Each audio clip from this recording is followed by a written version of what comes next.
Thank you, Chairman. You know my position on a leader.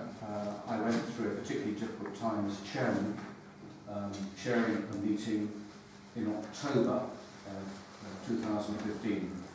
I had to chair that meeting without the benefit of the support of Vice Chairman, and I didn't have the benefit of a clerk at that meeting either. Because of that, various aspects relating to the choice of having a leader or not didn't come out into the council. And the council decided, despite all the recommendations from LELC and other comments, that it would choose to have a leader. I produced a report on that, a confidential report on that, which I gave to the then clerk, and my position hasn't really changed from that point. It would be unfair of me and wrong of me to read out the objections from LELC on why we should have a leader. It was on yellow pages then, and we're no concession now. Suffice to say that LELC made a very clear indication that although having a leader was not illegal, there was no reason for having one. The only reason for having a leader came out of the LELC. So this was the word, legitimacy for having a leader, came out from the LELC ruling that some councillors have found it necessary or desirable to appoint a leader from amongst the majority political grouping. That reason for having that leader was to organise that political grouping and to hold meetings outside. That's what the LELC ruling says. At the time, there were between 11 and 12 Lincolnshire independents in this council, and the rest were either independent or conservative. Therefore, the legitimacy for having a leader then was based on the preponderance of Lincolnshire independents in the council, and we got a Lincolnshire independent voted in as the leader. I have no problems with that. That's what we're allowed to do, and that's what the council decided to do. My main concern relates to the need. You have two former chairmen sitting here tonight who have been chairman and have been mayor. At the same time, they have not had a leader. We also have a former chairman here and mayor here who has had the benefit of a leader in the past. I would like to hear their views on that. Thank you. Councillor Quinn. Thank you, Chairman. I'm very mindful of the fact that as a council we are at the moment 60, but we're equal, and the Chairman is seen as first among equals. I feel that the role of leader essentially is very similar to that of chair, in that there was also an additional weight applied to that position. And I think over the course of the last, however many months it is, I know it's over a year, I think that my views have changed. I was prepared to give it a go. I was unsure about whether to vote for a leader, but now I will certainly vote for us not to have a leader, because I don't think we actually need one. Councillor Matheson? Joe, Councillor Breen, of course. There's too many people with the first name of Joe. Well, even though I seconded this meeting, I think everybody knows my views on it, so I will just pass on to the next person. Councillor Snooks? I agree with what colleagues here. Councillor Lorimer?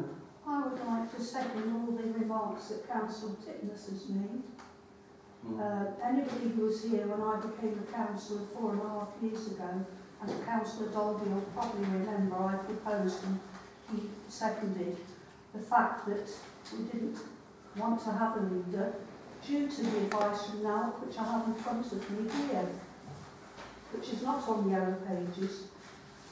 And one of the things is A leader has only the same formal standing as any other councillor. Also, the leader is a councillor who is selected from and among the group of councillors in the local council that has the political majority on the council. What I would like to ask, I've had the email with Councillor Brand's suggestions about panels and the leader, etc. I would like to ask Councillor Jackson if he could elaborate. It said the leader has only the same formal standing as any other councillor. Well, reading from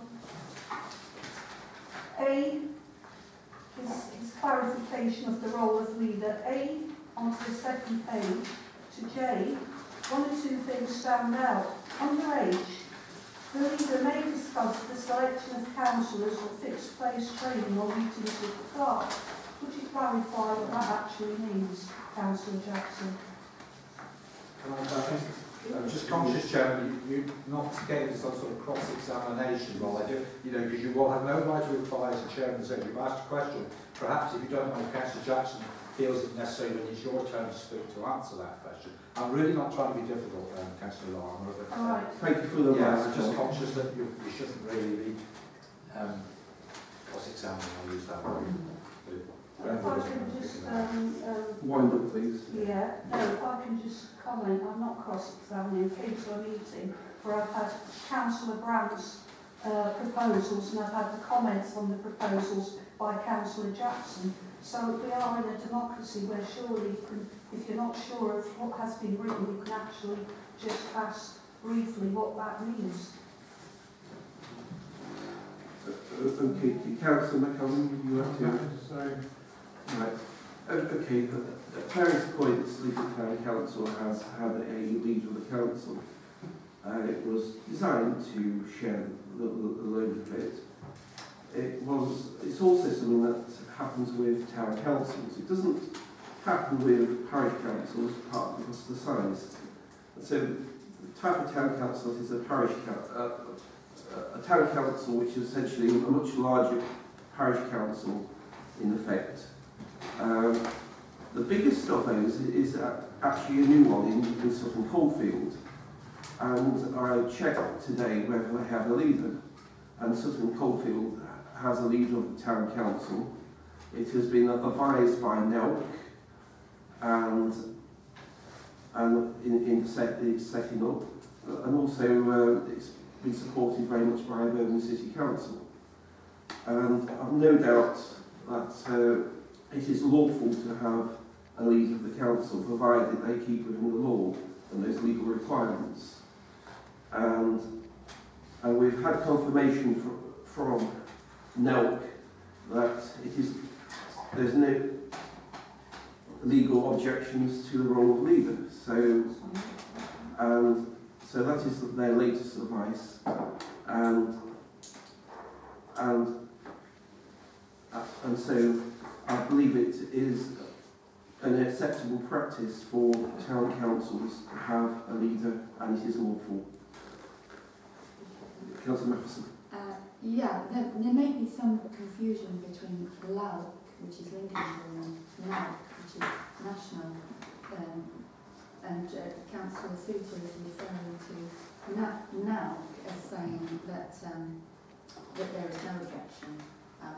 Whatever advice there's been from LALC in the past it's changed. It has been rather unclear, but this advice that it is okay has come from NALC, which is the national organisation.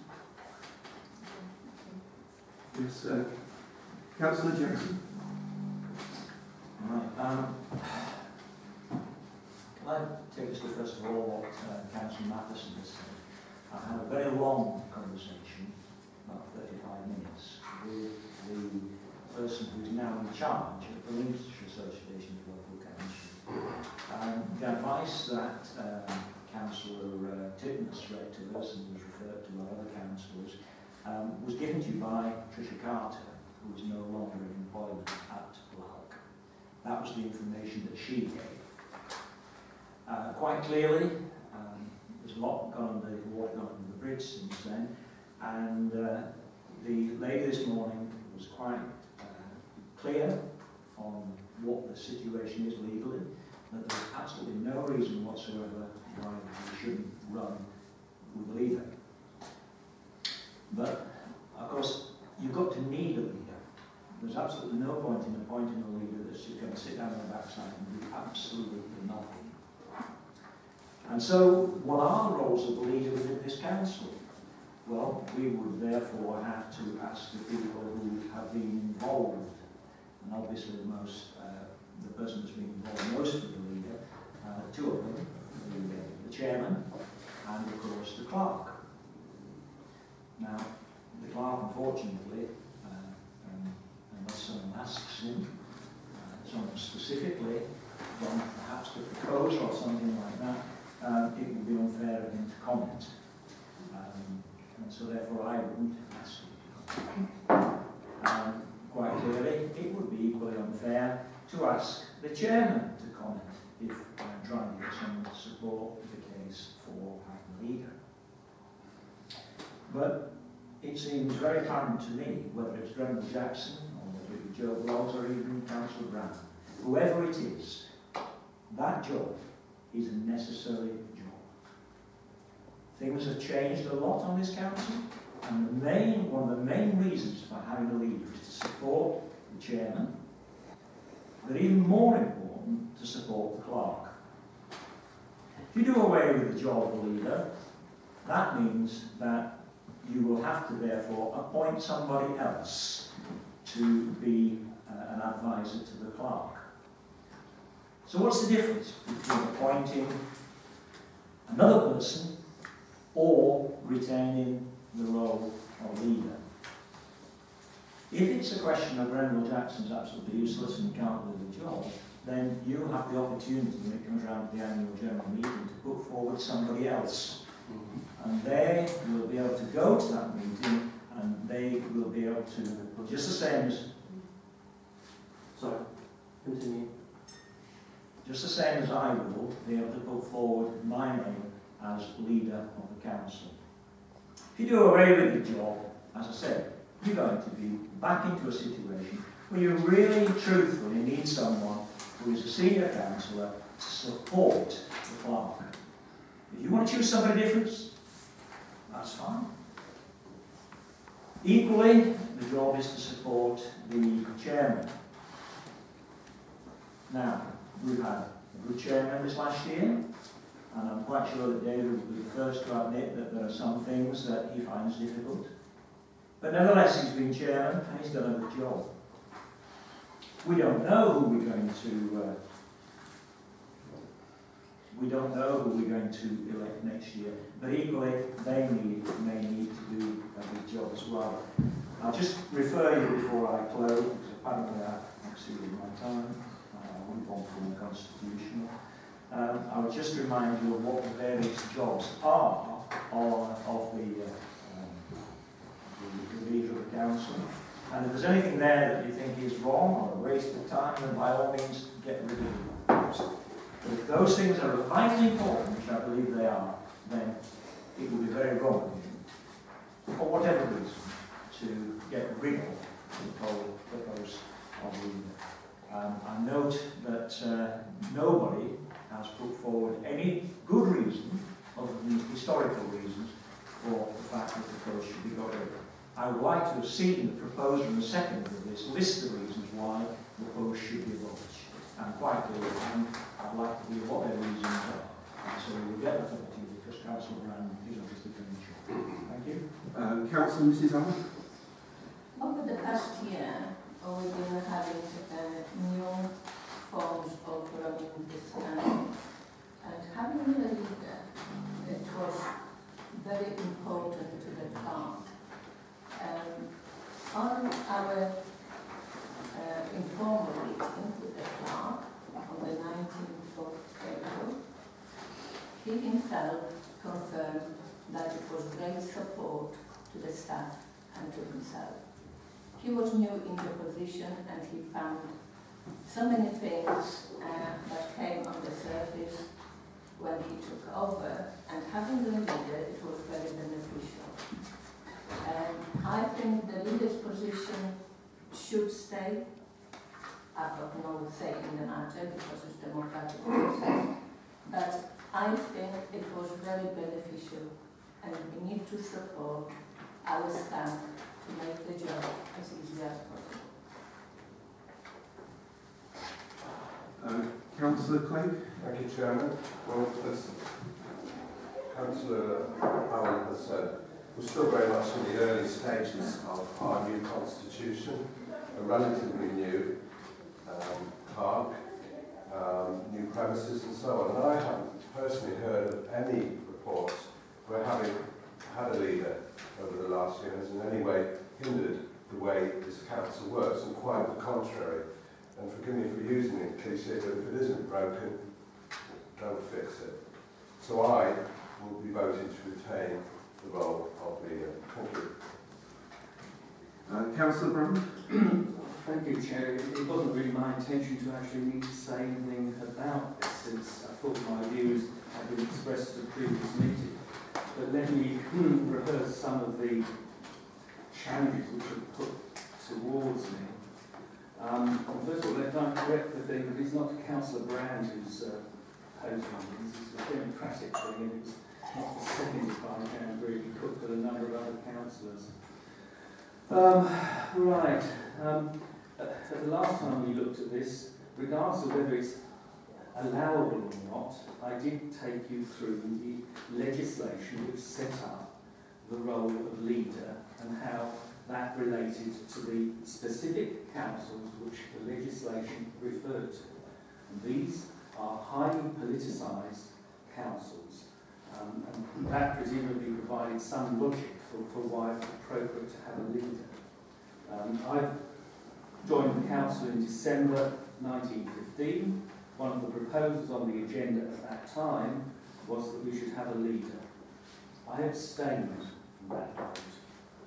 I've been asked why by Councillor Jackson in the various several emails and other things that he's communicated, why I've changed my mind.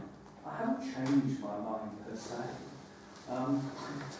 I've moved on from abstaining to actually deciding that this council does not need a leader, because we are a group, ironically, round this table of independents.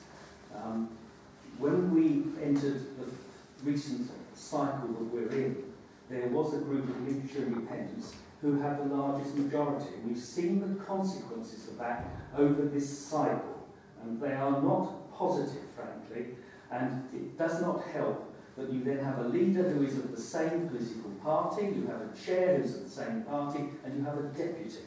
And I will happily, if you wish me, go through the problems that we have faced during this year when we've had a structure like this. We do not need a leader. The proposition that this means someone's got to be appointed, there's no rationale for that either. And it's very interesting because in all this discussion about the role, the important role of the leader, no one seems to have talked about the deputy. Sorry, what did you want to comment on that? I'm happy with your comment.